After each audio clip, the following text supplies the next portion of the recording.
காலையில் tiffin chips எல்லாம் வச்சேன், காலி பண்ணிடுச்சு. சப்பாத்தி வச்சேன், காலி பண்ணிடுச்சு. சாப்பாட்டு பிரியர் டிஃபன் வச்சதுனால சாப்பிடவே இல்லை, அதனால சாம்பார் சாதம் பண்ணினேன். சிப்ஸு மட்டும் இருக்கு கொஞ்சமா, அதனால சூடா இருக்குடா அம்மு, எப்படி சாப்பிட போற நீ?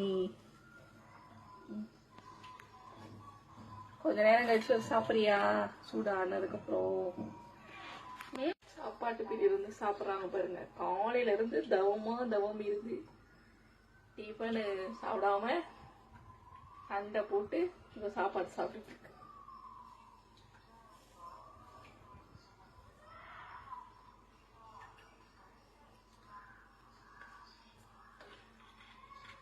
என்ன பண்ற?